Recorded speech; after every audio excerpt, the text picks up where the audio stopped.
How to navigate biological inputs on your farm. That's what we're talking about in this episode of Blueprint to Yield. Hi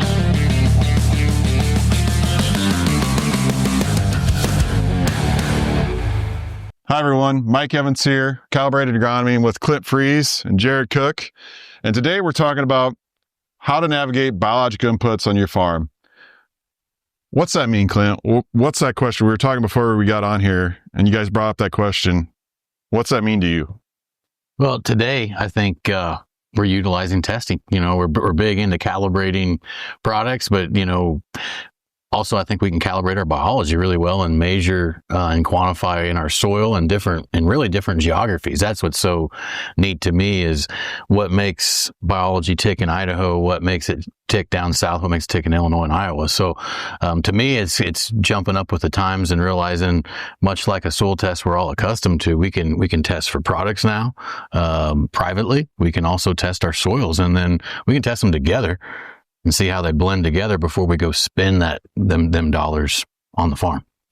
Yeah. So Jared, when he talks about, and this was always fascinating to me when we started down this path, was testing the product by itself and testing the soil. But the power really, don't you believe, is when you can put those two together now? Now that we can do that, we can put the biology product in your soil. So like farmer in Nebraska, take his soil, send it to the lab with a biology product and test it and see what it actually does. Well, absolutely. I look at it this way. It puts a new meaning to paper farming. You can sit in the winter months, December, January, February, run these tests, and then sit back in those months when you're off season and start to really validate what's going on or what the outcome could potentially be on the farm. It's a predictive analysis, I call it. So yeah, why wouldn't you go to those steps with the testing features we have today? You think about it, you go back 10 years ago, we didn't have half the testing methods with DNA sequencing and PLFA type testing. And you guys know the lineup of test methods. We didn't have that stuff 10 years ago. So as new tools arise, I think it would be foolish not to be using those testing methods.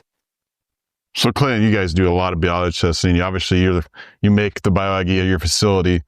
Talk about just that, what Jared was talking about, the speed of change and just the last 5 years of not only testing, but products. I mean, yeah, it in the world we're in today, things just are moving at light speed, it feels like some days. Well, kind of interesting. When we first started, we was doing all our validation of our biological products we was manufacturing with the microscope. And it's still a great thing we do. When we're manufacturing, we'll pull out the microscope and do some examinations, and we know what we're looking for. And Luke's really good at doing counts. However, the guy that we work with and consult with out of Arizona just a little over 15 years ago did his first RNA sequence of his product. This is a 5,000 species product, cost him $500,000. Today, that same test we're running for $400 to $500 on the product side. So how we're quantifying on the manufacturing side is running these tests, running them over time, running product that's been sitting on the shelf for a long time. But what's powerful for the farm now, and for me as a manufacturer of biology, is we can pull the soil, pull the actual seeds that the farmer's growing, grow them out, put the biology with it and without it. What's the change? What's the change in the root system? We actually are looking at the root and looking at the microorganisms that are actually colonizing. So it also, I think, we don't win them all, here at Calibrated. And we've had areas where we come in and run a program that were very consistent for us, but we don't have results. Well, it allows us also to come into those guys and pull that soil, do these exercises and truly try to get better on a larger geography. Clint, to that point, I just got some results back here last week from Rise Bio. What I'd done, I'd sent in some potato tuber samples. And I did, I pulled the potato samples out of storage that came from last year's production. I called those my benchmark. That's my benchmark test. And then I also sent in a untreated seed from this season that we planted with a seed that was treated with bioaggie.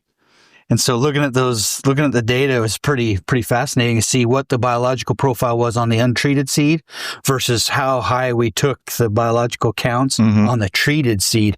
I mean, we went from about 311 species of microorganisms on the untreated seed piece to over 770 on the treated with BioIG there. And so adding that beneficial biology to the potato seed piece, I think, well, we've already seen it in years past. We're just trying to validate what we've seen. And it's cool. There's a lot of beneficial species that we brought to the table that I think is going to have an influence in nutrient cycling, upregulation, nutritional pathways, even disease suppression. I think it's that whole competitive exclusion principle that we talk about and have talked about in several other episodes. Yeah. And I think, we did one of the same test you're talking about here at Kelly's farm with corn seed in his soil. And that's kind of what led us, really opened our eyes to that synergy, I think, and I think for me, it was a little bit of a difficult concept to kind of grasp your head around. It's like seed, soil, but it makes a lot of sense when you think about it, because you're putting that seed in that soil. It's not like physical chemistry, but it's biology, and we need to kind of understand that biology. I think, Kelly talks about it. We talked about it here. Biology is very complex, right? Yep. And a lot going on, and it gets a little watered down a lot of times, or it gets a little muddy, or we try to rifle it as we talk. And I think with the products on the market, that becomes even, as more products move on the market, that becomes even worse for a grower, right? Oh yeah, a lot of noise. Clint, can you talk about like just product testing, like where that's come? Because I think that's a very important thing. We talk with people that consult with us, what you're getting and what it's doing, and being able, I don't know if the industry really knows they could test for products, and even a farmer could do it himself, right? Oh, absolutely. Yeah, we've built a great benchmark of competitor products or products customers have sent in and want some validation on, and can kind of put to rest either, hey, this is worth a shot, or hey, there ain't much going on in this, or there's nothing there. So that's the thing. There's very little regulation right now on the biological side. So it's really up to companies to do what's morally and ethically correct. And the farmer now, I think, has the ability, we talk about this testing. It's like, well, I don't want to spend a bunch of money. Well, you can do a treated and untreated and look at the rhizosphere and add a biological knock-in for $300 now, and actually do a full grow out. And I find that really cost effective when a grower, it could potentially be spending thousands of dollars across his farm on that input. Let's spend $300 in the off season, like you say, and really dial it in. And hey, if that didn't work, move on to another one.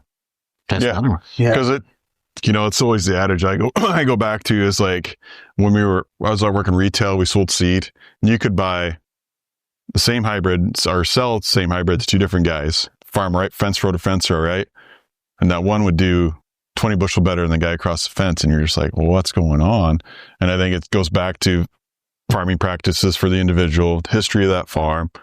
And I think the biology fits in there. You can answer that story a little bit by what you're saying, right, Clint? Oh, absolutely. You can put all those together. I'd like to throw a few thoughts at you guys. If you backtrack, say 7 years ago, testing the bulk soil was the go-to. That was the kingpin. Well, today within the calibrated group, and I think collectively all of our focus is we've kind of narrowed down. We're still testing the bulk soil for its biological profile, but we're refining that even more to now where we're testing the rhizosphere.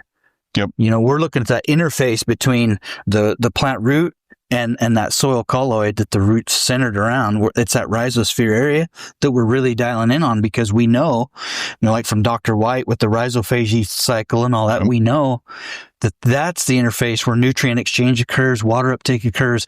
That's what's most important. I still think the bulk soil is important, but we got to overlay the rhizosphere too. And I think that's the next big evolution for me. And I think that's the evolution of, this advanced agronomy. And you brought up a good point with Dr. White and the rhizophage cycle. I mean, we didn't know that very long ago. No. And how biology affects nutrient uptake. And I think a lot of growers out there don't understand that rhizophage.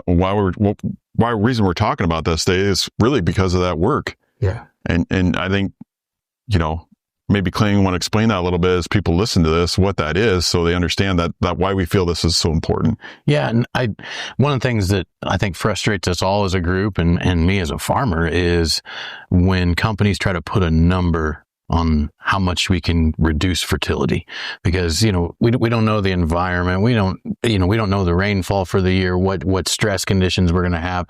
To put a number that biology can do so many pounds of this or so many pounds of that, or one thing I see in magazines all the time, 50% reduction after 2 years, of all inputs. Mm-hmm. Well, maybe not, Right. And so what we've had to do, and we started this years ago, and it started with tissue testing, and my eyes were opened. We was working with a lab, and we was pulling our plots weekly. We'd pull a tissue, and we would weigh the leaves, pull the same number of leaves, weigh them, get a biomass, and send them all off. And at V7, the guy working in the lab ranked our plot from yield from best to worst. Mm-hmm. And I think he was off on 2 yields across it, but he had the winners and the losers all categorized out, a few off in the middle.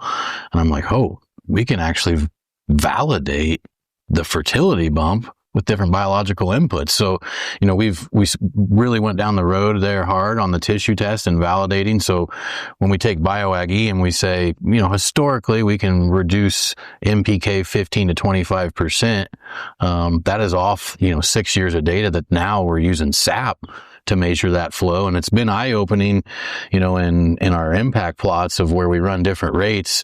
And sometimes the big rate doesn't always do the most work, and I think you've seen that in your pivot work, and measuring the nutrient bumps. No, we see we're between 4 and 8 ounces per acre per week through our irrigation. It keeps nutrients flowing. We validate I know we beat the SAP drum pretty hard, but it's such a detailed tool to validate how these biological inputs aid in nutrient cycling. And so we've seen that. We've seen phosphorus numbers improve, nitrogen utility improve, even micronutrient values. They just elevate with that small rate of microbiology in the system. And I think it goes back to, if anybody's not familiar, Dr. James White from Rutgers University. Piles of YouTube videos. Yep. I mean, Dr. White, or I call him James, Dr. White, he's done some phenomenal work to explain this. He's probably one of the best teachers on planet Earth. And so I'd encourage everybody to go look at those videos, because we recognize now that nutrients don't get into a plant without the aid of biology, whether it's bacteria, fungi, protozoa, beneficial endophytes. That's the crux to the plant health, plant vitality, is the biology. And if we're not paying attention to the biology, we're not paying attention to the plant. Mike, earlier you said we talked about rifled approach versus a diverse approach. And I think it's from a farmer standpoint, it can be easier. It can be broken down. And you think about plant has a defense system. Yep. Well, biology is very much in control of that. And now we can measure and categorize that in these reports. So these reports we're getting back from RizeBio, from biome makers, they're very digestible. You have somebody take you through it once or twice.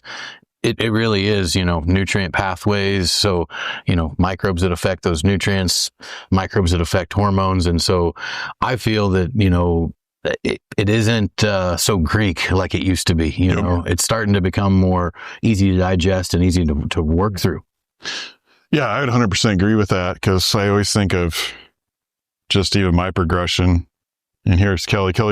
We did a lot of biologicals when he started Extreme Ag, and kind of yo-yoed here with the ground we got here and the farming practices. So it kind of got a bad taste. And I think that's, I was reading a report last night on LinkedIn, where that the sentiment from some of the growers is backed off on biology and the satisfaction on this study. And I think it's because of just the lack of knowledge.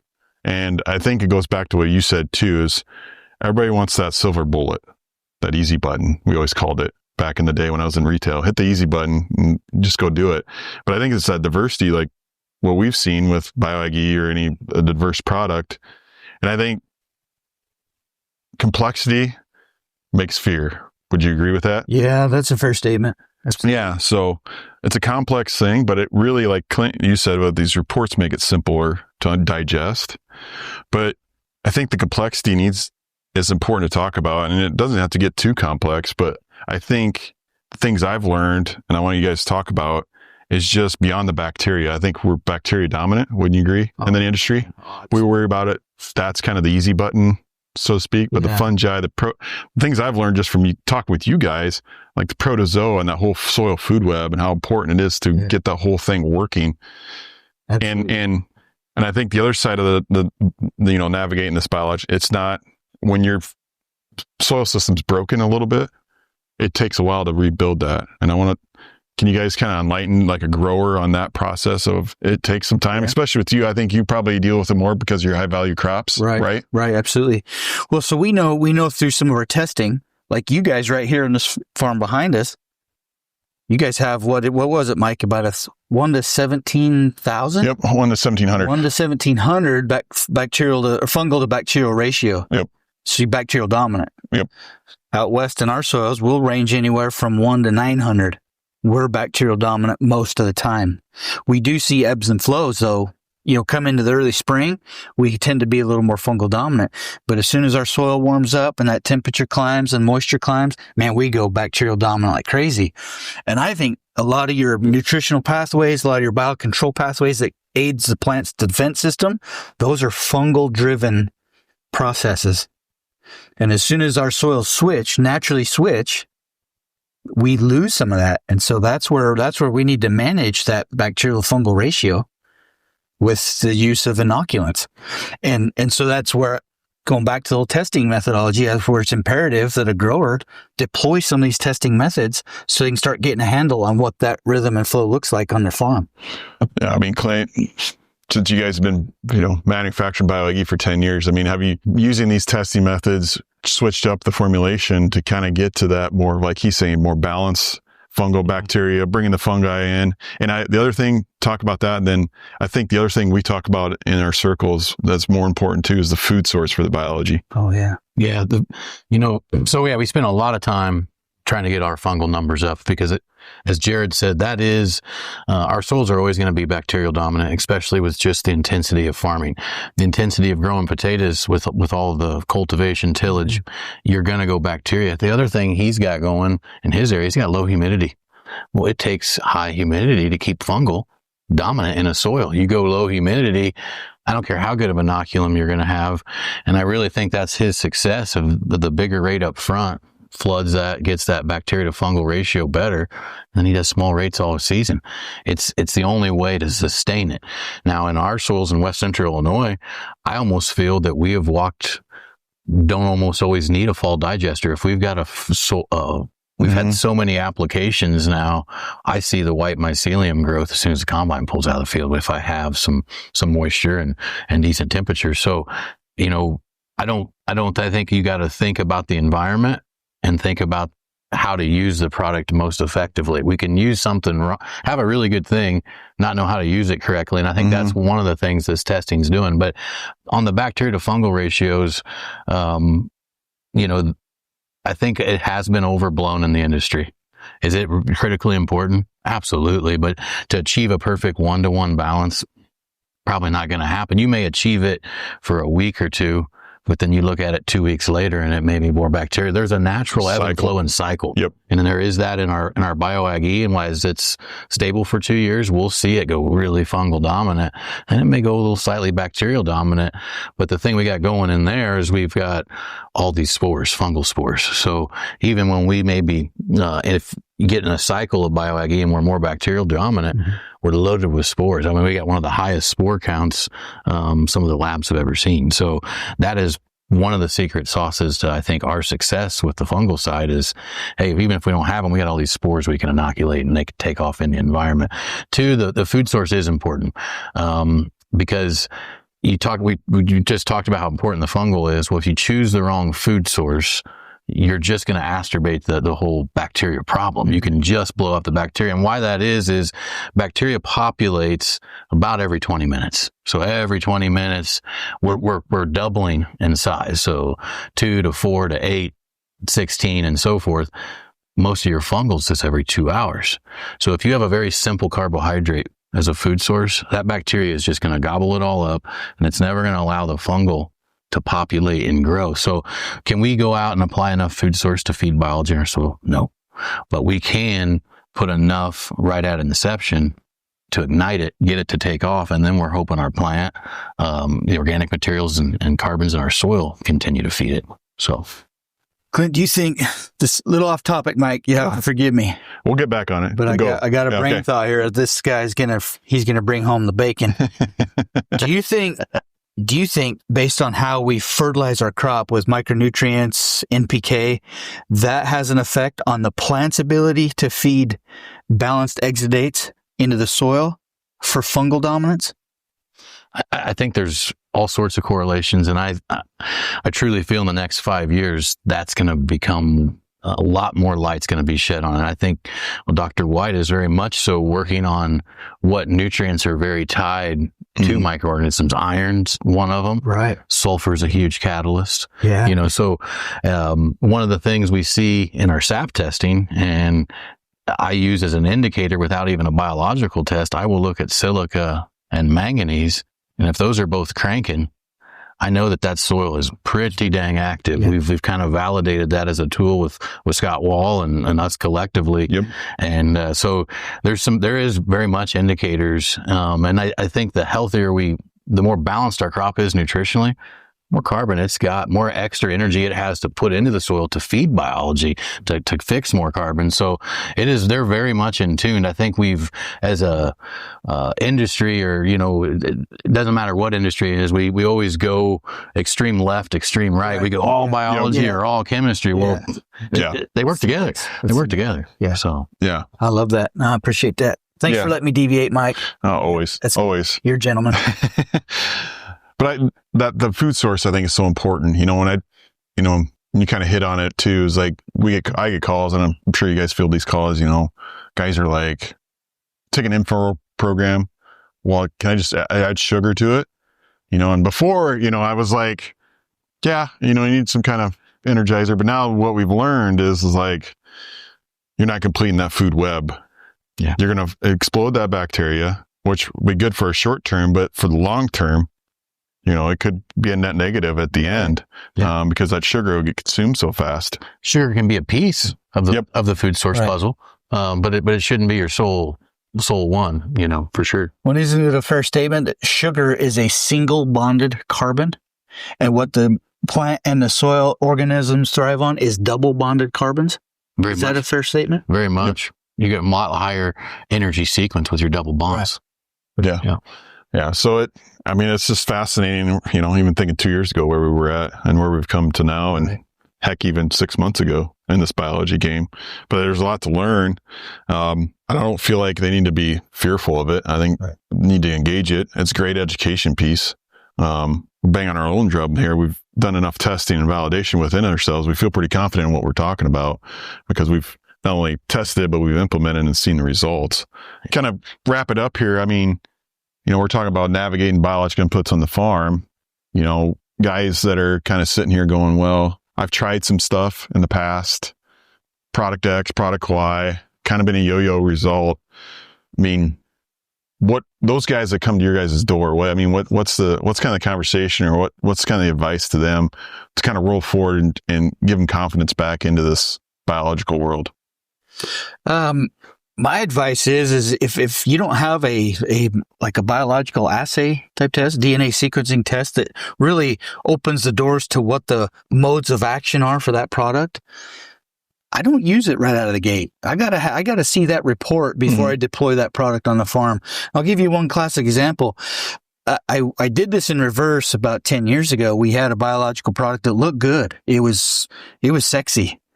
It had a great price point. It had some decent diversity, but fast forward to the end game, that dang product was loaded up with plant hormones. It was dominant in auxin hormone. And as we deployed it to the plant, man, we took energy away from fruit set and put it to root growth. And it's like, dang it. And it cost us yield. And so from that point forward, I vowed that as an agronomic advisor, I wouldn't use any product ever unless I'd seen a report that shows the pathways of how that product's going to perform. The risk is too high. first met Jared, it was more of he was interested in the biology and texted me one night, "Hey, I'm struggling with iron assimilation." I think a few minutes later, I texted you back a picture report. We was able to validate and show him on the report, hey, we do okay with iron assimilation. So, that's the kind of stuff I think that is coming, and that we want to promote within and help farmers navigate, and my biggest wins have been, incorporating biology. And I think the one thing we haven't really hit on is from a soil health, what does that mean? That's so broad. But to me, what that means is the good guys outcompeting the bad. Our pathogens, our things we struggle with disease.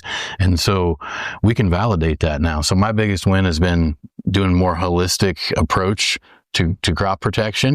Is it a fungicide? Absolutely not. But we've reevaluated it through all these pathogen testings. And so that has been a huge thing for me to wrap my head around that, hey, we're actually doing some cool things here, and we're not going to wear out things like fungicide with overuse. There's other ways to accomplish that goal. So I think, for me, if you're looking at it, if you're in a no-till heavy residue environment, your residue's not leaving, the best place for you to start is in the fall. And in an application. Other areas we really like to, like up north where we excel really well, is in a cooler, damp environment, wet environment early. Boy, that extra, we tend to warm the ground up faster when we put the biology in furrow, have better stand counts, better early vigor. That's been a big win for us. So, I think we can help navigate and give you the best place to start. If you get the reports like Jared's saying, you're listening to what Clint's saying, it gives you confidence that you're headed the right direction. You kind of got a game plan on what the biology can do for you, right? And I think growers out there listening need to understand that it's a practice. Wouldn't you guys? You can answer this. Is it a practice change on their farm? I mean, do you have to make a practice change on your farm to make biology successful? I think so. I think, for me, it's never everything in moderation. I don't want to overload nutrition because I want my biology working for me. So I've went to a 2-shot nutrition program. I've went to an in-season and my fall or early spring base rate. So for me, that's been a pretty big management shift that I've had to scale differently on my acres. So it's been rewarding to kind of figure that all out. And I think that's the value of this team. Collectively, we've been crashing and burning for the last 7 to 10 years, trying to learn this, how to use it effectively. So. Yeah, well said. I agree with Clint. Yeah, I would 100% agree. That's a great way to put it. And, and for me, it's like, it's a practice change and it's a commitment, right? It's like, hey, we're going to go down this path. I may not see your results year one, but I'm playing the long game versus the short game. So like stuff out here with Kelly's, we talk about it. Kelly will call me in the fall. Why is this field doing well? We've implemented what we just talked about, the residue breakdown. We've brought the BioAg in our pre-plant. We're putting in furrow. We're trying to change the environment to favor what we want, and it takes some time. And I think that's a big thing. I think when I read this question is it's a commitment. I mean, just from like your potato, I mean, you're probably more sensitive to this than anything than a corn or soybean guy because of the value crops you grow out there, because it's sometimes tight. It's tight, absolutely. And you'd say, I mean, I think you got potato guy that's kind of proving this out pretty effectively, right? Yeah. Mr. Matthews, Blake Matthews, he's been a hardcore advocate for biological implementation, and consequently, as he's run his program over the years, with my help and that, why we've eliminated a lot of fungicide necessity and insecticide necessity, and focusing on the biology and mineral nutrition, and let the system work for you rather than you work for the system. Because if you guys know me well, I hate symptoms. I hate treating symptoms. Yep. I want to solve the dysfunction. And oftentimes it's a biological dysfunction in the field that causes the symptoms we're trying to fight. And so that's where I throw, let's solve the dysfunction. And you referenced that article on LinkedIn you was reading last night, and the sentiment is down. It's all over the place. And he even talked to Kelly, he's like, good luck with biology. It's unpredictable. Yep. And there's truth to that, because our weather environment, our soil environment, all has an impact on that biology. So I think where the future comes is, is dialing in the rates. Where do we only need, like if we're going into a poor soil in the Dakotas, maybe we only need 8 or 12 ounces of bioag, not 48. Maybe we overstimulated, over-metabolized that plant and caused a negative process. We're going to be able to test for that, see where it's at. Or the other thing I think where we lose and where biology gets an ugly head, if we've got massive pathogen loads in our soil, and everything in life is a competition. Mm-hmm. And so with beneficial inoculum, you apply it and you got these massive levels, and we don't even come close to getting close to the level of the antagonism or the pathogen. You ain't gonna do nothing. Right. It's done. Yep. It's already done from the time you applied it. So that's all going to be coming to light in the next 5-6 years. And that's what I look forward to, is being able to dial it in. Yeah. So no, that's good. I think the guys that are going to be successful are going to embrace this. When you guys agree, or embrace this and try to figure it out on their farms and implement it, because I feel like you're going to be more profitable trying to work, as Kelly says, in tune with Mother Nature more than right. trying to fight it all the time. Right. Well, Mike, even look at like our big chem companies, Syngenta and BASF and Bayer. I mean, all of those guys, they're bringing a biological portfolio into their business. Why? What do they know? Yep. So it just makes sense. It makes sense that we better embrace this sooner than later. Yeah, I 100% agree. Clint Frese, Jared Cook, I'm Mike Evans. Reach out to us anytime and discuss biologicals. We'd love to chat with you. Till next time on Blueprint to Yield.